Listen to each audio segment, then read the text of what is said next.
This video is brought to you by BetUS Sportsbook and Casino. Well, week one of preseason is officially over with. Now, I want to go over the Philadelphia Eagles. I want to go over this roster. Do we feel like we're comfortable at certain positions right now? We may question a few positions, but there is a lot of good things to take away from our first preseason game. And obviously, we're going to talk about Nick Sirianni and did sitting out this offense for the first preseason game for the starters, did it really affect the way we did things going forward? We're going to go over all of that. And yeah, so let's get straight into Eagles preseason week one. A killer buried, but not dead. Darren, we better turn around. Because I've seen enough horror movies to know any weirdo wearing a mask is never friendly. Yo, what's going on, guys? I hope everyone's having a fantastic day today. I can't talk today. It is what it is. So we just watched the Eagles preseason week one, Eagles versus Ravens in Baltimore. Now, before the whole day really started, I think we had some tweets early in the morning from Jeff McClain and a few other the beat writers that Nick was going to start, at least put in the starters offensively for, at least for one rotation or whatnot. And it looked like once game time came, the weather was really bad in Baltimore. It was raining over here as well, so I had a weather thing going on as well. And it looks like they didn't play any of the starters. And having new coordinators for now another year of brand new coordinators on both sides. You have to get this team gelling. I'm sorry, but with Nick Sirianni, when it comes to these joint practices and how much he puts into them, they're not game-like situations. You're not hitting quarterbacks. You're not tackling people fully to the ground. You're wrapping guys mostly. The physicality's there, but only goes so far when it comes to joint practices, and I feel like he values that way too much over these preseason games. These are game-like situations. This isn't practice. This is as you were playing an actual game with real rules and everything. Okay, so I'm not saying that it was a mistake, but I'm really hoping they're making the right decision in waiting. Now, the field was good. Even Howard Eskin was on the radio, and they said that the Baltimore Ravens turf is really good. It's not crappy turf. It's not like MetLife.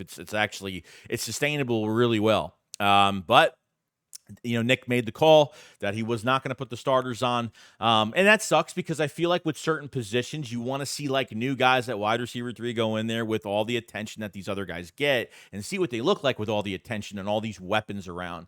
But I guess they want to see who sticks out like a sore thumb in a positive way when it comes to this roster. So that was the decision that was made going forward. Now, really going into the preseason game, I think the first thing to talk about here is the quarterbacks between obviously Tanner McKee and Kenny Pickett. And just to summarize it, I thought both looked pretty solid. I think when it comes down to who had the edge, I think Tanner McKee had a little bit of an edge just because I think he goes through his progressions. He's a little bit less careless in a good way with the football, so he doesn't really throw any crazy shots. And I don't think Kenny Pickett really played bad either, but I feel like it is neck and neck. I think McKee may have a step over him right now, but I thought both quarterbacks did really good going forward. So we'll see how that competition kind of lines up going forward, and we'll see how that goes.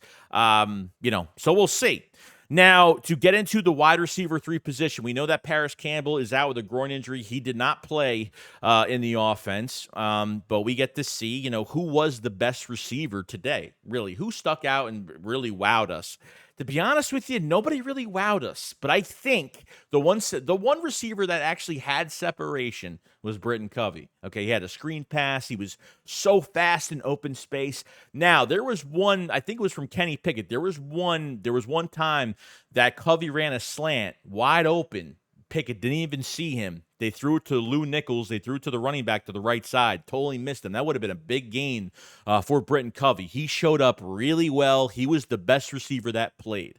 Now, Johnny Wilson, I think, with Nate Wiggins, should have had like 2 PI calls, at least one on the right sideline for those comeback routes because he was draping and hanging all over Johnny Wilson. And when you see Johnny Wilson, you actually see the size and just like, almost 6'7". I mean, he looks big, but a tough corner like Nate Wiggins actually did a really good job in the game, by the way, and ended up getting hurt because he was in way too long.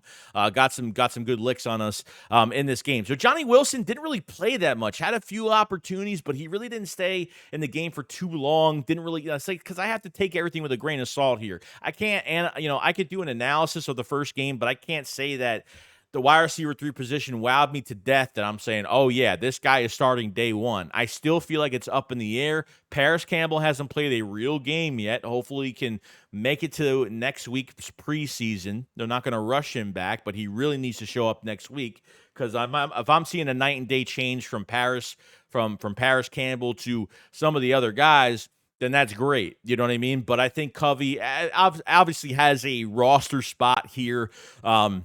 John Ross had a solid day, not, crazy, but I thought he had a good day. I thought he was all right. Had a couple good catches. There was one like thrown to the left sideline. He went upfield a couple yards and then used it, pushed into the DB with his body, ran his feet with his toughness and kind of pushed him, kind of got some physicality there, which I really did like. So, like I said, it's still up in the air right now. Anais Smith, oh, God, man. If it's getting bad, it's getting bad. I don't know. It seems like Anais Smith is thinking way too much. I mean, he did some special teams. He missed a wide open shot. I mean, he had the ball go through his hands, the incomplete pass. I mean, I don't know. He's having a really bad camp. I'm actually really stunned over this, to be honest with you. With Anais Smith just not panning out as a 5th-round pick. I gave a 5th-round pick, but I just feel like, man, I was hoping that this man would make noise. We still have a couple more weeks left, but he's looking like he's going to be on the practice squad at this point if he keeps this up the way it is. It's like he's running in quicksand. I mean, he can't get out of his own way. He even fumbled on a kick return or a punt return. I forgot what it was. He got the ball in his hands. He ran to the left side, and he's jumping with not even protecting the ball with both hands, and he fumbles it out of bounds. Still our ball, but still, like, you got to be smarter than that. And Anais Smith just got, I'm hoping does better, but it didn't look so great. So wide receiver 3 is really still up in the air. It's still just a whole thing right now that we're going to have to find out later on. Now, tight ends, I thought Grant Calcaterra played really good. He had a couple catches. That new Folsch guy that we picked up from the Jets recently, a week ago, something like that. He had a couple good catches as well. And I really, he was pretty productive just coming to the team of, maybe a week, 2 days ago, a few days ago, whatever it was, because he just got here recently. I thought he'd do well. But Calcaterra is really looking like the number 2 guy right now. Albert O didn't really do too much. So that's to say at really tight end right now. Running backs, oh man, what a day. I mean, we pretty much won this game because of these running backs, you got to say. And Kenny G led the way. He led the way. Man, that guy was running with fire in his eyes. I mean, I got to say, Kenny G wastes no time. A heat-sinking missile with the ball in his hands. He just runs real hard.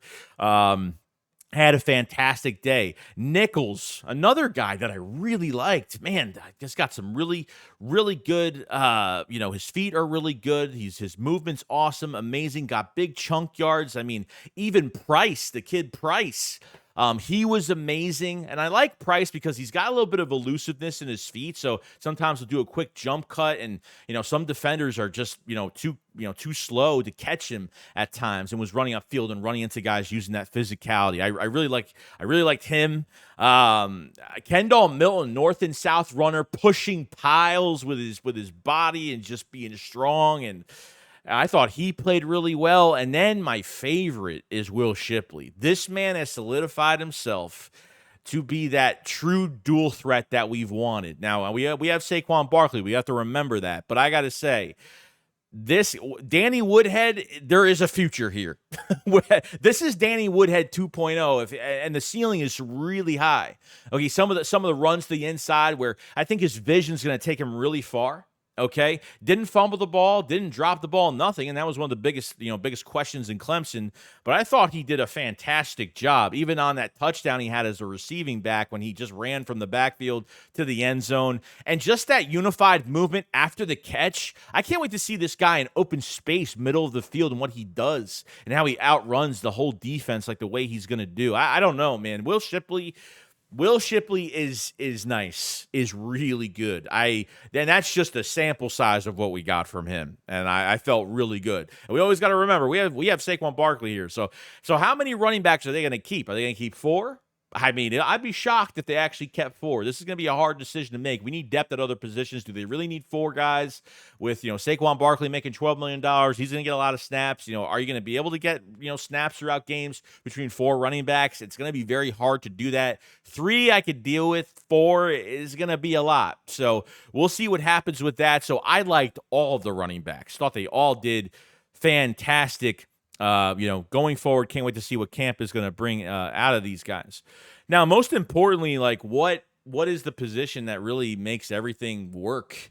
Besides the quarterback position, it's the offensive line. I thought Mekhi Becton did really well. Mekhi Becton is funny though, because sometimes when he actually blocks, it's like he just puts his weight on somebody. You know what I mean? Like kind of bullies them with his weight. Like sometimes his feet won't be chopping. You know what I mean? He's going out for a block or something in pass protection. He'll just put his body on somebody. And I thought he played really good. Tyler Steen, thought he played really good. Trevor Keegan at left guard played really good. Brett Toth at center had some issues, but I thought, he came back very solid. So this is between 3 quarters of pretty much really good protection. Besides, we got to the 4th to the backups, where we, really didn't, it just looked really bad at that point. For guys that didn't even know half of their names, it was kind of insane. You know what I mean? But you have like 2.5 to almost 2.5 groups of really good lines right now. Jeff Stallin's done an amazing job. I could say that for 3 quarters, I thought Kenny Pickett and McKee were protected pretty well. And I think you're very deep at that position. Trevor Keegan, that man's got a future. I'm telling you, he's got a future. That guy is a leader. Mekhi Becton just looks better and better every time I see him. Instead of listening, we actually saw him in open practice, and now we see him in an actual game, and he was bullying people around, doing a really good job. So I'm excited for Mekhi Becton. I'm excited for the rest of these offensive linemen. Jeff Stalin doing a fantastic job, and there's a lot more to come later on. So I'm pretty pumped about the offensive line going forward. And yes, we're going to be going into the defense. But before we get into the defensive side of things, here is a word from our sponsor. If I'm the betting man that I am and you're rooting for the Philadelphia Eagles, this is the redemption year for Jalen Hurts. This is the year we get the bad taste out of our mouths from last season. If I'm going all in, ride or die with a Super Bowl and bringing that Lombardi trophy back to Philadelphia for a second time, you need to go to BetUS, and I'm not wasting any time with it. I'm putting $500 down as the risk and getting $7,000 back at the end of the year, because this offense is going to be explosive. This defense by Vic Fangio is going to be dynamic. New customers for BetUS get 125% deposit bonus on your first 3 deposits. You can't pass it up on the most important season for the Philadelphia Eagles. Click the link in the description below, and I want to thank BetUS for sponsoring this video.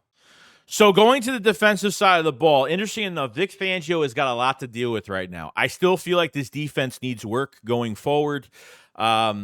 Unfortunately, like I feel like there's a lot of good pieces, and I feel like there's a lot, we don't have Cooper DeJean right now. We don't have Sidney Brown. That's going to be out probably the whole year. So I'm going to just cut him out of even of really talking about him at this point. But, kind of getting these guys gelling together, seeing where guys fit, So, we had some of the starters out there, nothing crazy. They weren't even in for long, a few plays, barely even that at this point. But there's definitely some things to really take out of right now. We talk about the defensive line. I thought Nolan Smith didn't really have the best day, but I didn't think it was a bad day. He had a sack. He had a couple tackles. He had a missed tackle in the backfield. I mean, he got a sack off of he was unblocked, and he got an easy sack. He did that last year. I need to see more. You know what I mean? He put on 10 pounds of muscle. Hopefully you see more from him. Jalix Hunt actually looks really athletic. There was some times where he got off the ball. Like, he's got a really good bend on the edge. When he goes after the quarterback, he's got a really good bend. He pushes people around. Like, he got close like once. And then there was another time where, they were doing a screen pass, and he had so much speed getting to the quarterback. He almost made a sack on, because the offensive line is going to go block for that screen pass and not go back for pass protection, then go in for the run protection on the screen pass after the pass is made. So I thought Jalix Hunt showed some, really good characteristics with his athleticism and stuff like that. Bryce Huff didn't really see too much. You know what I mean? A lot of guys had limited snaps. So defensive line, Milton Williams, Moro Jomo had a nice tackle against the run, which I thought was great there. So defensive line still work, which is great. Now I want to go into the cornerbacks. Now, Quinyon Mitchell played inside, outside. He made a couple fast break tackles. There was one where he made one on the outside. The running back caught the ball on the right side, and he kind of stuffed them up, and got real physical with him and made the tackle because, one of the big qualities of Quinyon Mitchell is his fast break tackles, getting off coverage and going to make a tackle. He's fantastic at that. He actually dropped a pick on 3rd and 10 that was batted by Jalen Carter at the line. The ball flew up in the air, and it went right through his hands. This is the one thing we need to fix that we cannot screw up the last few years is getting these turnovers, man. Like dropping interceptions, it pisses me off. It pisses me off. It's crazy. I can't stand it. It really annoys me. But I thought Quinyon, he played really well. Played fast. Fangio had him on a corner blitz, and we're going to get the blitzes in a second because Vic Fangio did a lot of that in this that made me really happy. Keely Ringo, some of the short yardage stuff because the corners are off the line so much, I thought he did a really good job in locking down somebody in the end zone. He had a couple of really good deflections. He had one contested catch that he almost caught in his hands and deflected that. Keely Ringo looks really promising. I say this offseason has paid off. His working out with himself and what he did in the offseason before training camp started has really paid off for him. Keely Ringo looks amazing at this point. I heard Eli Ricks had somewhat of an injury or something. Somebody said he had a wrist injury. I don't know. That's what I heard a million times. I don't know if it was true or not. Going forward. So really, other than that, I didn't really see anybody pop off too much. Like some of the other guys that we have at corner right now. Like I said, no Cooper DeJean right now. Hopefully he comes back Sunday. I'm hoping to God he comes back tomorrow or at least next week and really needs to play the second preseason game, hopefully, and get the work cut in. But going into the linebacker core, okay, Zach Baun, I had a tackle, he had limited snaps, so he didn't really do much for me, okay, so I don't even know what to say. He's been a starter really since the first day of OTAs. Him and Devin White have been the starters. Devin White, I remember when they blitzed with him, and there was a run going up the middle, and he stuffed that running back right at the line. I thought he did really well. Devin White's going to be a beast. I have a really good feeling about him. So he made a good play today. Like I said, limited snap count. So we didn't see a lot of Devin White. We didn't see a whole, too much of him going forward. Nakobe Dean was another one that had a missed tackle. He made a couple tackles later on. He hit the quarterback. They blitzed with Dean, be able to hit, I think, Johnson. They hit Johnson, the quarterback, and there was a flag, I think, for defensive holding on that play, which really sucked. But, Dean got after it a little bit. So we'll see, hopefully, a little bit more going forward. Didn't see him too much in coverage and how well he did there. Really hard for me to watch everything because it was the first time watching everything. Just kind of want to give you my emotional view of really after watching the game. Jeremiah Trotter Jr., holy moly, my God. He had 6-7 tackles and a sack. He was busy today, not only on special teams, but as playing as a linebacker as well. I thought Jeremiah Trotter Jr. was probably the most productive out of all the linebackers. Ben Van Simeren made a big 3rd and goal play at goal line to stop the Ravens from getting across the line, which made it 4th down. They did score on 4th down with a sneak, but Ben Van Simeren showing his physicality and how great he looks there. Patrick Johnson with the strip sack. Patrick Johnson apparently had a couple good tackles. Patrick Johnson had the strip sack after Jake Elliott actually missed the field goal that would have won the game, and we'll get into him later on. I thought Patrick Johnson did really well. So I thought linebacker-wise, and I got to say this, Fangio was blitzing these guys, and that's great. We all know Fangio's up in the box. He's not in the sideline anymore. I thought he did really, I thought the coaching was really well defensively. We didn't really give up too many yards. We didn't give up too much separation as for cornerbacks, the linebackers. It didn't look bad at all. I thought I thought they actually did pretty good. I think it was pretty solid for a preseason game where one guy didn't, because you notice, open practice, Dean misses a tackle and gets his ankles broken. And we all noticed that, in 2 seconds. But I think going forward, wow. We really enjoyed just seeing these linebackers play downhill and just be a little dirty. And, I love it. And, Vic Fangio, got to remember last year, with the Miami Dolphins, top 10 hits on, top 10 against hits on quarterbacks. He was top 3 in pressures. Now, against the pass, he wasn't great. These corners are lined up a little bit off the ball, but I think this is going to be a better roster that he's ever coached in a while with a lot of young, high-rising pieces that you have here. So I thought linebacker was very productive the other day, as much as people were like, I thought it was pretty good for the sample size that we did get. Some guys have limited snaps. We got to remember that going forward. Now, safety, I thought was absolutely, I thought it was good. I think there was one guy I really noticed on safety a lot, McCollum. Okay. That kid was good on special teams. He was making tackles on special teams. And that man was making tackles as a safety really good. I thought he was coming down, making some hard hits. He tackles really hard. There's really not much else to say. I mean, really, safety has been a big question mark. When Cooper DeJean comes back, what's going to happen? James Bradbury, I didn't really notice too much, but Tristan McCollum was just productive. He was just more productive than really anybody going forward, okay? And the depth at safety isn't fantastic right now, but McCollum is making a nice push. I thought he made some nice plays. Could be a practice squad player for us, and I thought he played really well. I think he was very, very good going forward. But really, other than that, Jake Elliott, he missed an extra point. He missed a field goal, to end the game. And I was like, dude, Jake, you have got, and these aren't far field goals. These were 35 to 45 yards. I mean, it wasn't much, you know what I mean? But, Patrick Johnson had the strip sack, and then we only had a few seconds left, and Jake Elliott, got to kick the kick that he always will never miss, because he always is the one. If the players and the coaches can't handle, can't get us out of sticky situations, Jake Elliott can do that for us. So I thought he did really well. So, in the summary of a nutshell of what the first preseason game was like, it was a lot of, I've never analyzed a roster as deep as this in a while, because there's a lot of depth at a lot of positions. There's a youth movement going on in Philadelphia. The defense definitely needs more work. Okay, that's definite. I don't think we're set in stone on who we're putting where.